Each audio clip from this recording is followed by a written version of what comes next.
నమస్తే ఫ్రెండ్స్. గత కొద్ది రోజులుగా వార్తల్లో మీరు చూసే ఉంటారు. అమెరికన్ ఫెడరల్ కోర్ట్ ఏదైతే ఉందో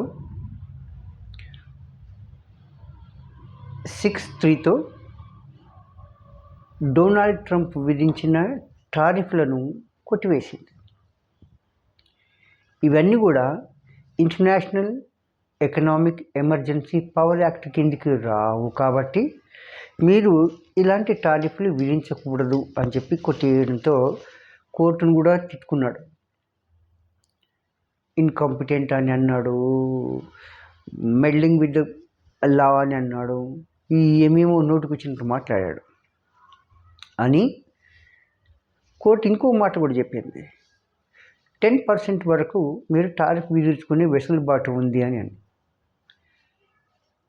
చెప్తే డొనాల్డ్ ట్రంప్ కోర్టు చెప్పినట్టు నేను ఎందుకు వింటా, నేను 10 కాదు 15% వేస్తా టారిఫ్ అన్ని కంట్రీస్ మీద అని చెప్పి ఆయన ప్రగల్భాలు పలికాడు.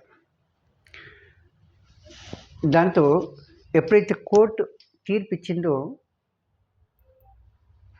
మనం ఏర్పరచుకున్నటువంటి ఇది వాణిజ్య వ్యాపార ఒప్పందం ఏదైతుందో అది రద్దయిపోయింది.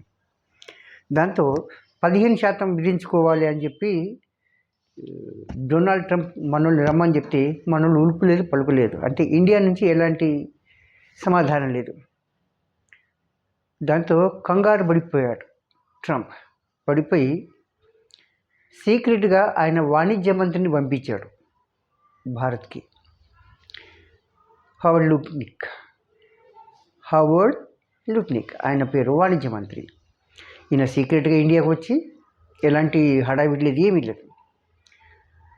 అమెరికన్ రాయబారి మన దేశంలో ఉన్న ఆయన సెర్జియో గౌర్, ఈయనతో కలిసి మన దేశ వాణిజ్య మంత్రి అయిన పీయూష్ గోయల్ని కలిసి చర్చలు జరిపారు.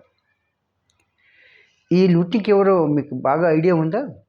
ఇంతకుముందు అవాకులు చెవాకులు చేశారు మన ప్రధానమంత్రి పైన. ఆయన పనికొస్తాడు తర్వాత మాట, కానీ ప్రధానమంత్రి పైన లేదా ఒక దేశ పెద్ద పైన ఇలాంటి మాటలు అనకూడదు. ఏమని అన్నాడు? మోదీ గారు ట్రంప్ గారి అహాన్ని దెబ్బతీశారు, ఈగోని దెబ్బతీశారు, ఖచ్చితంగా ఆయన తప్పు, నేను సారీ చెప్పాల్సిందే ప్రధానమంత్రి. ఎవరికి? డొనాల్డ్ ట్రంప్కి. అంత ఖచ్చితంగా దిగి వస్తాడు అని ఏమేమని అన్నాడు. చివరికి ఎవరికి చెప్పకుండా ఆయనే కాళ్ళబేయడానికి మన దగ్గర ఇక్కడ దాకా వచ్చాడు. చూద్దాం, రేపు తెలిసిపోతుంది విషయం ఏందో అనేది. అంతవరకు నమస్తే. ఏమైనా అప్డేట్ ఉంటే మీకు అప్డేట్ చేస్తూ ఉంటాను. Thank you.